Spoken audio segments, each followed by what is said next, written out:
पिछली वीडियो में जो अपन ने बड़े गंभीर मुद्दे पर बात की कि पेन किलर खाने से अनावश्यक दर्द निवारक जो गोलियां हम खाते हैं, दर्द को रोकने वाली पेन किलर, जिसको हम खाएंगे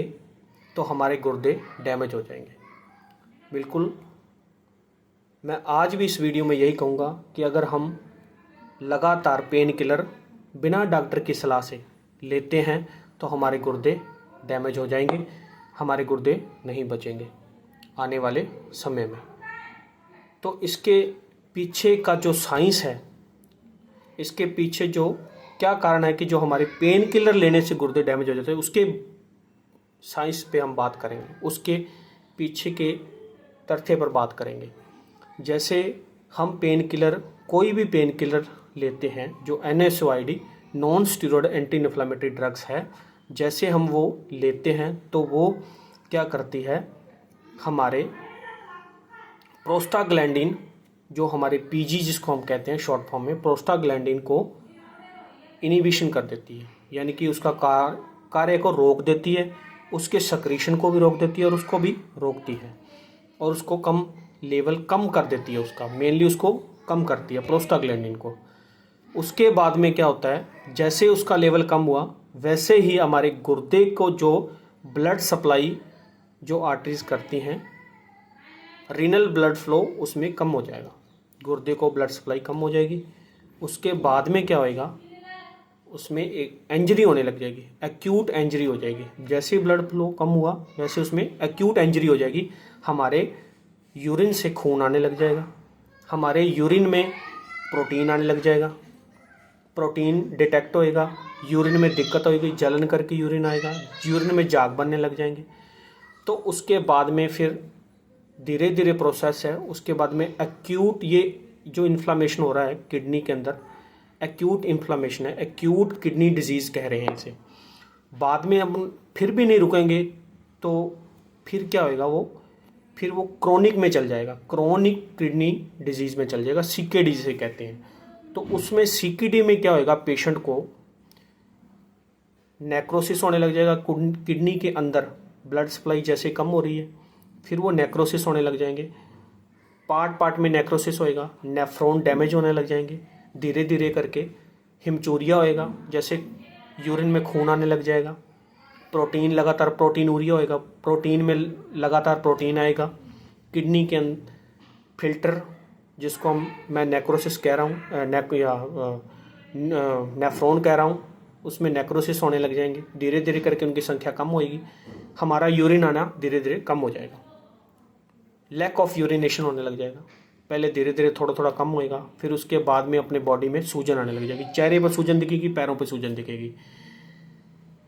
बॉडी में फ्लूइड इकट्ठा होने लग जाएगा, नमक इकट्ठा होने लग जाएगा, फिल्टर बॉडी में होएगा नहीं, जो हमारे यूरिया,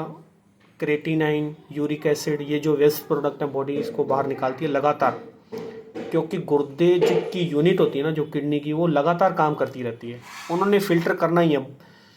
वो कभी भी नहीं रुकती, गुर्दे लगातार नॉन स्टॉप 24/7 आवर काम करते रहते हैं, कभी नहीं रुकते, वो उन्होंने फिल्टर करना ही करना है। इसीलिए तो डॉक्टर हमें सलाह देते हैं कि पानी जितना उसके ज़्यादा पिएं, पानी पीते रहें, और जितना भी एक्सक्रीशन है बॉडी से निकलता रहेगा, जो वेस्ट प्रोडक्ट है वो बॉडी से निकलते रहते हैं। अपने ज़्यादा पेन किलर खाएंगे तो उससे हमारे किडनी में जो पेन किलर क्या करेंगे, प्रोस्टाग्लैंडिन पे काम करते हैं, प्रोस्टाग्लैंडिन को स्लो कर देंगे, उसको ब्लॉक कर देंगे, उसका इनिबिशन करेंगे, जिससे प्रोस्टाग्लैंडिन बनना कम हो जाएगा। प्रोस्टाग्लैंडिन कम होएगा तो रीनल ब्लड फ्लो कम होने लग जाएगा, उसके बाद में नेक्रोसिस, फिर वो एक्यूट किडनी डिजीज से क्रोनिक किडनी डिजीज में चल जाएगा, CKD में। उसमें हमारे ट्यूबलर, जो उसमें ट्यूबें होंगी छोटी छोटी, वो भी डैमेज होने लग जाएंगी, उसके बाद में डैमेज होने लगे, फिर वो धीरे धीरे जैसे जैसे कंटिन्यूटी में बढ़ता बढ़ता प्रोग्रेस वाली रीनल फेलियर हो जाएगा, लॉजिक गुर्दे खराब हो गए।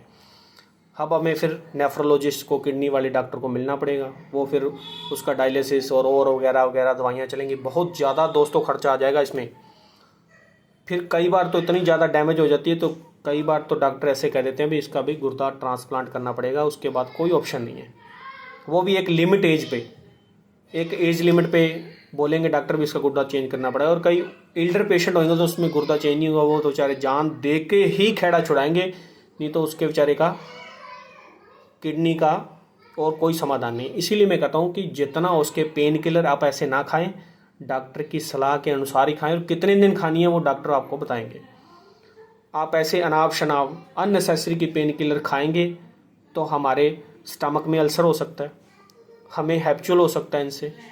हमारा ब्रेन ऐसे सेट हो जाएगा, कभी हम कुछ भी दर्द हो या कोई पैर में दर्द हो, कोई सिर में दर्द हो, कोई आँख में दर्द हो, कोई कान में दर्द, दांत में दर्द, कहीं भी दर्द हुआ तो अपने उठा के पेन किलर टेबलेट खाई और बस।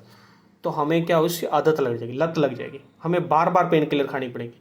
और फिर बार बार हमारे गुर्दे को वही सहन करना पड़ेगा। तो ख़राब होता है इससे सिस्टम, हमारे गुर्दे पे बहुत ज़्यादा इफेक्ट पड़ता है। तो इसलिए मैं सभी को मेरी हाथ जोड़ के यही विनती है, हमारे जितना भी मेरे वीडियो को देख रहे हैं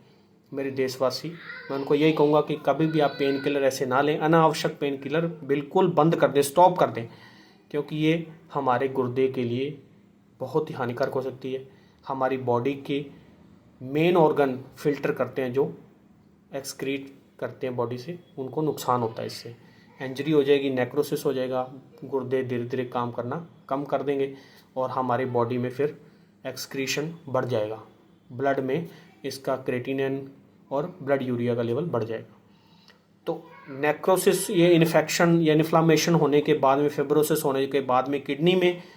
क्रेटिनिन और यूरिया का लेवल बढ़ जाता है। तो अपने जैसे डॉक्टर के पास जाएंगे, डॉक्टर्स ये करवाएंगे, जांच करवाएंगे, जैसे KFT जांच करवा लेंगे किडनी फंक्शन टेस्ट की, तो उसमें यूरिक एसिड और ये वगैरह बहुत सारे टेस्ट होते हैं,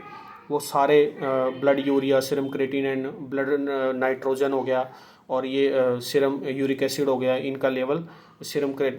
इलेक्ट्रोलाइट्स भी होते हैं इसमें, जैसे सोडियम, पोटेशियम, कैल्शियम, इनकी जांच सारी हो जाएगी, मेनली पता लग जाएगा, और सब बढ़ने लग जाते हैं। तो इनसे एक एडवांस टेस्ट भी है जिससे हम पता लगा सकते हैं हमारी किडनी में कोई दिक्कत तो नहीं है। सीरम स्टेटिन C के नाम से एक टेस्ट होता है जो एडवांस टेस्ट है, और गुर्दे के बारे में स्टिक जानकारी देता है, जिसका लेवल बढ़ आ जाए तो इसका मतलब हमें गुर्दे में कोई दिक्कत हो रही है। क्योंकि ये एक सीरम स्टेटिन C जो टेस्ट होता है, ये हमारी न्यूक्लिएटेड जितनी भी सेल में समय बनता है, और जैसे ही गुर्दे में कोई दिक्कत आने लग जाएगी वैसे ही ये इसका लेवल बढ़ने लग जाएगा। तो इसकी हम जांच करवाएंगे लैब से। इसकी नॉर्मली इसकी 1200 से 1500 1600 के बीच में जांच हो जाती है। साल में एक बार हमें इसकी जांच करवानी चाहिए। और जो मेनली जिनको डायबिटीज़ मेलाइटिस पेशेंट, जो शुगर के मरीज़ हैं, या जिनको हार्ट की दिक्कत है, या जिनको किडनी स्टोन है, या फिर जो एल्डर पेशेंट हैं, या फिर हाई ब्लड प्रेशर जिनका रहता है, या जो जिम बहुत ज़्यादा करते हैं, बॉडी बिल्डर हैं, या फिर जिनके किडनी हार्ट में कोई दिक्कत, या फिर वो मोटे व्यक्ति हैं, ओबे व्यक्ति हैं, उनको ये जांच सीरम स्टेटिन C का टेस्ट जरूर कराना चाहिए, जिससे हमें पता लग जाएगा कि हमारी गुर्दे की स्थिति कैसी है। मेन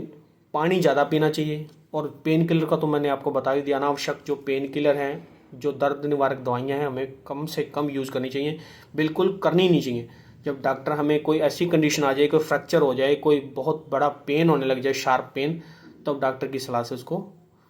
लें और उसके बाद में उसको बंद कर दें।